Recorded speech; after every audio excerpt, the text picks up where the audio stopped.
Good afternoon and welcome to the last lunchbox of 2015. I'm Tashanne Gray. And I'm Kieran Goldberg, and we've got a great show planned for you today to end 4 weeks on air. Coming up on today's show, we have winter fashion with Zara and Yasmin. Christmas baking, as we all look forward to the festive season. An exclusive interview with Callum Pickard from local band Callum Pickard and the Third Look. Plus we have our final presenter off. But first, here's Georgina with this week's headlines. Firstly, it has been announced that gunmen have launched an attack on Bamako's Radisson Blu Hotel in the capital of Mali, Africa. 3 hostages have been reported to have been killed, with 170 more hostages being held. A transgender woman who told her friends she would kill herself if she was sent to an all-male prison has been found dead in jail. Vicky Thompson, aged 21, was being held at Armley Prison in Leeds, where she was pronounced dead on Friday. Adele's brand new album, 25, is expected to be the best-selling album of this year, but currently you won't be able to listen to it on music streaming services such as Spotify and Apple Music. The singer is thought to have followed in the steps of Taylor Swift and made the decision to not put her music on the service. Fans will still be able to buy the album in shops and on iTunes and Amazon, although Spotify says it hopes Adele will change her mind very soon.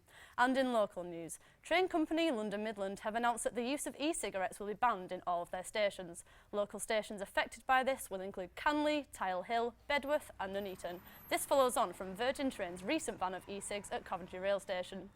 Coventry indie rock band The Enemy have announced a local Christmas show for the 19th of December. The band are set to play a special set at the Empire on 5 Gosford Street, and tickets are available from the band's website, local clothing stores such as Kong and Hannigan's. Coventry City football team are expecting their largest ever home attendance this season. The Sky Blues are hoping that more than 14,000 people will be at the game against promotional rivals Gillingham this weekend. That's all the news I have for today. Now it's back to Tashanne and Kieran. Thanks for that, Georgina. Local band Callum Pickard and the Third Look have quite literally been making noise in Coventry recently. They have indeed. The band were featured in a Coventry Telegraph article last week, and this week's Lunchbox own Razor caught up with the lead singer.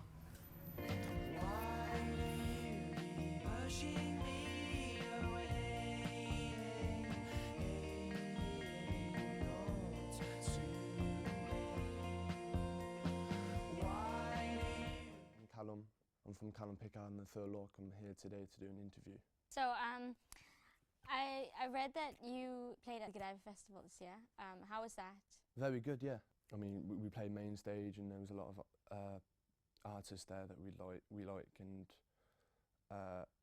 there was a lot of people there for us, and we really enjoy playing. So a lot of people don't really know what kind of music you're into. So can you give us like a brief kind of summary of what kind of music, like the genre of your music? Okay, so when I was younger I started listening to the great songwriters of the great century, so artists like, songwriters like Bob Dylan, Johnny Cash, John Prine, Iris DeMont,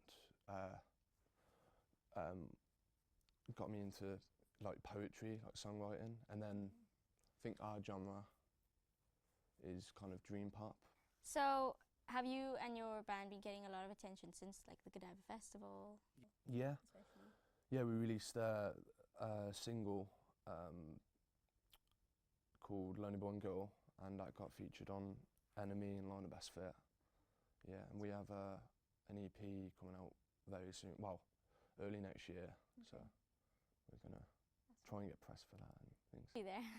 Hopefully I'm joking. So what are you working on at the moment?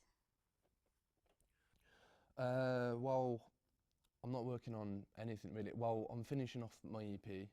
I'm going to get that mastered by Greg Calby from Sterling Sound. But apart from that, nothing much. I got a gig this week at the Empire.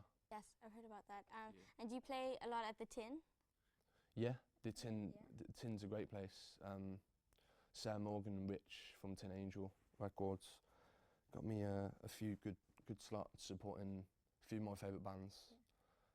So like Steve Gunn from Kurt Vile and the Violators. That was a real good show. Yeah. We really enjoyed playing it, me and my band. So yeah. So apart from the Tin and the Empire, are there any other like locations people can find you, like where you normally perform, or do you do regular gigs anywhere? We normally play in London, Birmingham. Is there a better audience in Birmingham and London, for example, than obviously in Coventry? Yeah, definitely. There's a lot more people that like music in London and Birmingham, and well, you know, it's not it's not like I don't know. I think our scene is more in Birmingham and London than Coventry. So Thank you very much for this interview. That's Racist Mel reporting for the Lunchbox. It's nice to see such a local band and such a determined character making such good progress. I'm sure everyone will be looking forward to seeing more of them in the future. Yeah, it is really nice to see local talent being acknowledged. Up next, we have Cam Cooper with his unusual take on the news. Thanks, guys. I am just thrilled to be here. So, let's get into it. Today, in the wake of the announcement that as of December 1st, electronic cigarettes are to be banned at all London Midland train stations, while a lot of people agreed or simply just didn't care about the announcement, some of Coventry's local population have been up in arms about the news. Here I have several actual reactions to the announcement. One woman said that people with body odour offend me, so why can't we ban them instead? Local resident David Wyatt also expressed his frustration, saying, "It's the UK, the land of the smokers. What next? Banning vinegar from fish and chips?" Yep, just keep doing what you're doing, Coventry. Well, that's unfortunately all I have time for today. Until next time, stay classy, Coventry. I've been Cameron Cooper, and it's been an absolute joy. Back to you guys. Thanks, Cam. That certainly was a different take on the news. It may only be November, but the Christmas adverts are out. December's fast approaching, and I personally can't wait for Christmas. Yes, me neither. And one of my favourite parts, obviously, is the food. We've already started organising what we're going to have for Christmas Day, in fact. Well, now you've brought up festive food, our reporters Gemma and Karina have created a homemade baking guide to give you some ideas for your Christmas treats. Hi, I'm Gemma. Hi, I'm Karina. And talking about the theme of Christmas, we're going to be making some Christmas treats. I'm really excited for Christmas. Are you? I can't wait. I'm literally counting down the days till Christmas. I am. I'm so excited. I'm going to be making some Christmas biscuits. And I'm going to make some Christmas cupcakes. For the perfect Christmas cupcake, simply fold in flour using a large spoon, adding a little milk until the mixture is of a dropping consistency. Spoon the mixture into the paper cases until they are half full. Bake in the oven for 10 to 15 minutes until the cupcakes are deliciously golden brown. Set aside to cool for 10 minutes, then tuck in. So first of all, we're going to be making some ice and sugar. So let's just pour a little bit of this in here. Get the water, just add some water in. Don't forget to mix this for 10 to 15 minutes and then leave it to set for a little while. So now to decorate, I'm going to take the icing that we just made and put it together with some Smarties. And for mine, I'll be taking the same icing and I'll be using these really cute, colourful Christmas baubles. Okay, right. Let's go.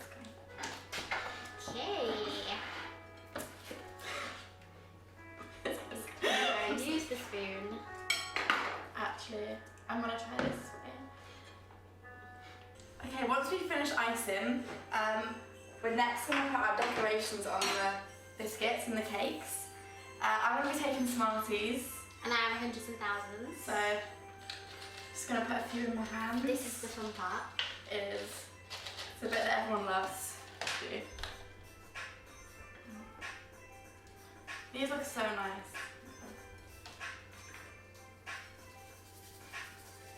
They look Very artistic. Now we're going to switch around and try each other's Okay. treats. Let's go. Okay. Ready?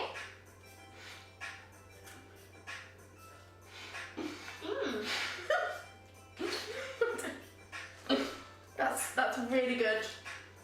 Reminds me of Christmas. That's all we have time for today. If you want to make any of our tasty treats, then follow our social media sites, which will be given at the end of the show.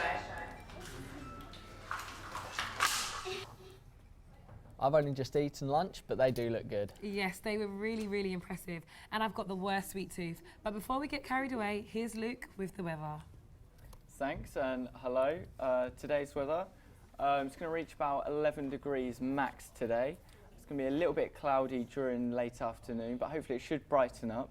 Over the weekend, it's going to be a cold one, about 3 to 5 degrees tops, with it getting to about -2 in the evenings. And it's going to be quite windy at the weekend, so don't wear some silly hats or clothing that's going to blow away. Next week, it's just going to be pretty much rain all week, apart from Monday and Thursday, which are only 2 bright spots for the week. There's about 20% snow, chance of snow that is, next week. So we might have that white Christmas build-up that we've all been looking forward to. And today, if you get off work a bit earlier, try and catch the sunset because it is quite bright outside. I can see from here in our studio. And the sunset is 4:07 if you want to catch that. That's all from me. Thank you, Luke. Thanks, Luke. As you can see, probably feel, and even with a chance of snow, the weather's getting increasingly cold. But despite that, everyone will be wanting to look their best when they head to their Christmas events. So here we have some tips on keeping fashionable this season. Our reporters Zara and Yasmin with winter fashion. Christmas party season calls for glitz and glam up and down the high street. This year, Coventry is full of Christmas discounts on sparkly dresses, including well-known stores such as River Island, Topshop and Primark. To glam up your fabulous dresses even more, Claire's does some great deals on glittery eyeshadow, starting from just £2.50.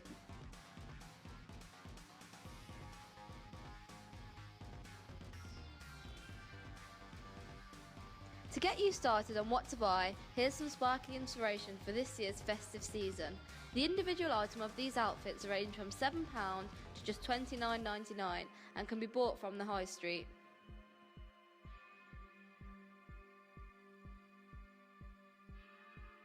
However, if you cannot find what you desire on the high street, you could always check out online websites such as misguided.co.uk and very.com, who have more offers and discounts for students, making shopping easier this Christmas.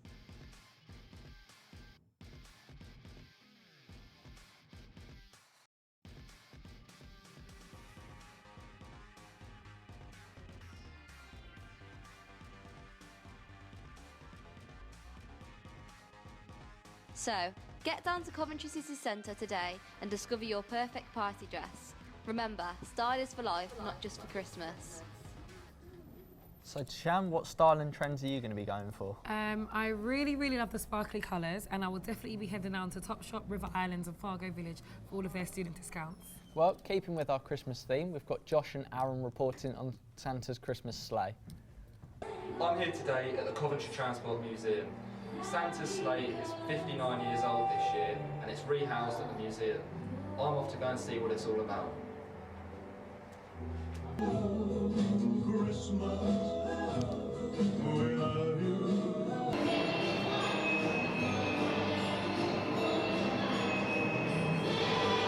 The anticipation for this has been so high because the public got to learn of the co-ops closing back in August, September. And their biggest concern was, where is the sleigh going? It was a complete no-brainer. Yes, of course we'll have the sleigh, because it's synonymous with Coventry. It's been in existence for 59 years. It's the only working, moving scenery sleigh left in the whole country. Coventry residents are delighted the museum now hosts a sleigh. Many have already been to visit Santa. There's a lot of history here, there's a lot of history in it, so it means a lot to a lot of families, really. Everyone we know remembers going on it. Merry Christmas to all you Lunchbox viewers, and I hope you have a wonderful Christmas, a happy New Year, and remember it's not just about the presents, it's about the people that surround you by the Christmas tree. So have a special time to you all.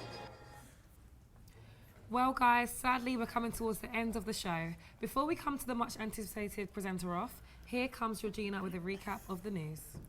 Again in news, gunmen have taken 170 people hostage in an attack in Bamako's Radisson Blu Hotel in the capital of Mali, Africa. Transgender woman Vicky Thompson was found dead in jail after telling her friends she would kill herself if she was sent to a male prison. The 21-year-old was found dead on Friday in Leeds Armley Prison. Adele has announced that she will not be streaming her new album 25 on Spotify or Apple Music. Spotify hopes that she'll change her mind very soon. And in local news, London Midland have announced that e-cigarettes will be banned in all of their train stations, including Canley, Tile Hill, Bedworth and Nuneaton. Coventry band The Enemy have announced a special Christmas show on the 19th of December. The show is set to take place at the Empire on 5 Gosford Street. And lastly, Coventry City are expecting their largest ever home attendance this season at the game against Gillingham this weekend. That's all I've got for you today. Now back to Tashanne and Kieran. Thanks, Georgina, but you're not done yet, as you're our official referee for this week's Presenter Off. That's right, and this week is a special edition of the Presenter Off. We're bringing back previous week's presenters, Adnel and Ben, who will face off against Kieran and Di. Hey Right, guys. Hi. Nice to meet you. You right? Okay guys, so we've got a game of charades for you guys today. We've got 2 teams. I'll be acting out famous people and celebrities. You have a minute on the clock. First team to guess the most will win. We've got this. You guys ready? Yeah. All right then. First of all, it's going to be interesting. Right. What? Harry Potter. 1 point. Yeah. What's that? I was just scuba diving. Second one. James Bond. Stop. What? Next one. You got there. I didn't cheat. I'll say you're cheating. Superman. And the next and this one's a bit of a challenge here, right? Spider-Man. 1 point to you guys. That's 3-1 so far. Right, here's a challenge for you. King Kong. It's King Kong.